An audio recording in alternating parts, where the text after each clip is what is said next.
Alright folks, listen up. Whatever you do, do not read this essay. Seriously, just skip it. Go watch a cat video or organize your sock drawer, anything but this. Because if you read this, you might learn something about a sneaky trick called reverse psychology. And then you might start using it. You wouldn't want to become more persuasive, right? Nah, so just close your eyes. Or scroll really fast. Don't let your eyes linger on these words, especially not the ones that explain how telling someone to do something can make them to do it. That's just silly, right? You're too smart for that. So go on, prove me right. Don't read another word. I dare you. Or, don't. Think of all the other things you could be doing right now. Honestly, this is probably a waste of your precious time. You're busy, you've got important stuff to do, not this. So, for your own good, please stop reading.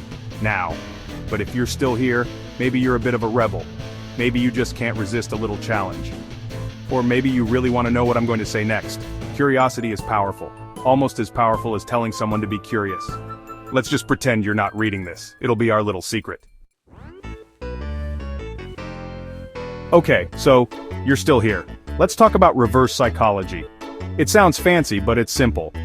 You tell someone to do one thing, hoping they'll do the opposite. Like saying, you definitely don't want that last piece of cake, hoping they'll take it. The big reason this works? Psychological reactance. We humans really don't like being told what to do. When someone limits our choices, our brains go, freedom under attack, must resist. Suddenly, the forbidden thing seems way more appealing. Think Adam and Eve and the apple, told not to eat it, so of course they did. We value our freedom to choose. When that feels threatened, we react by doing the forbidden thing, just to prove we can. Reverse psychology uses that instinct to your advantage. It's a little Jedi mind trick, no lightsabers required. Sometimes the best way to get someone to do something is to suggest the opposite. Gently, of course. We're not trying to be supervillains here, just clever, and maybe a little funny. You see reverse psychology everywhere, not just in textbooks. Parents are accidental experts. Don't you dare throw your QPs, everywhere. For teens say, this book is probably too boring for you. Suddenly they're curious. It's all about making it idea, not your command. That's the secret sauce. In dating, someone says, I'm not looking for anything serious. The other person hears, challenge accepted. It can create intrigue or just confusion. Use with caution. Communication is better than mind games. Businesses, masters of this. Limited time offer, only a few left. Suddenly you want it more. Or products that say, not for everyone. Now everyone wants in. It makes things seem more desirable, more special. Because we all want to feel special, don't we? Reverse psychology is everywhere. At home, in relationships, in ads. It's about tapping into our desire to choose for ourselves. The trick is making people feel like it's their decision. That's when it works best. So next time you see a don't touch sign, notice how much you want to touch it. That's reverse psychology in action. It's sneaky, but it's everywhere. And now you know how to spot it.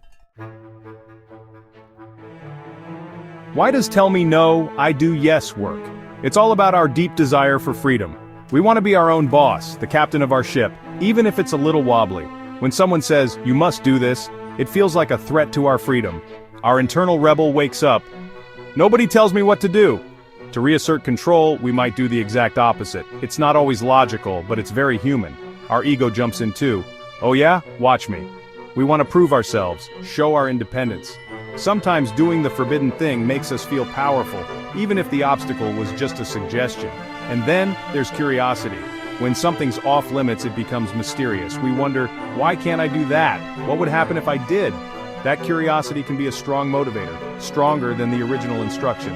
So, freedom, ego, and curiosity all team up. Together, they make reverse psychology surprisingly effective.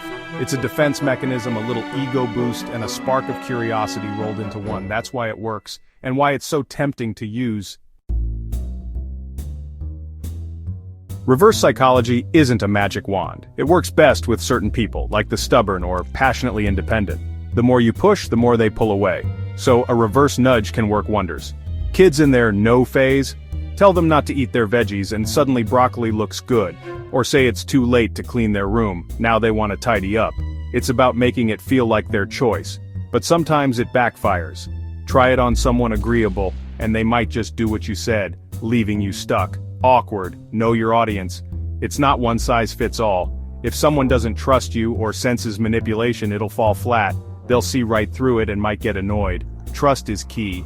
If your attempt is too obvious or insincere, it can damage trust. So, subtlety is your friend.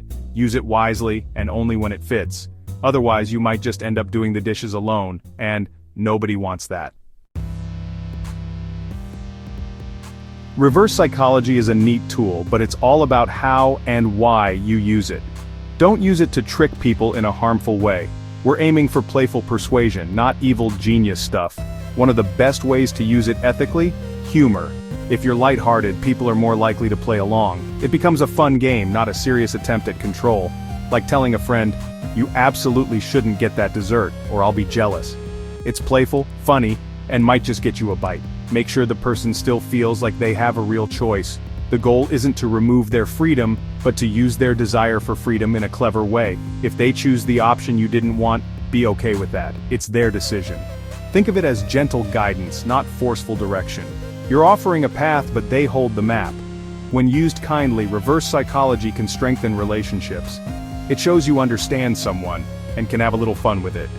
Respect their choices, and always keep it light. So, there you have it. A whole bunch of words about reverse psychology. You probably shouldn't remember any of it. Honestly, it's better if you just forget everything you just read, especially the parts about how people want to feel free. And definitely don't use it on your kids, friends, or that person you're trying to impress. It would be a terrible idea. It will absolutely not work, so don't even bother. In fact, I challenge you to experiment with this.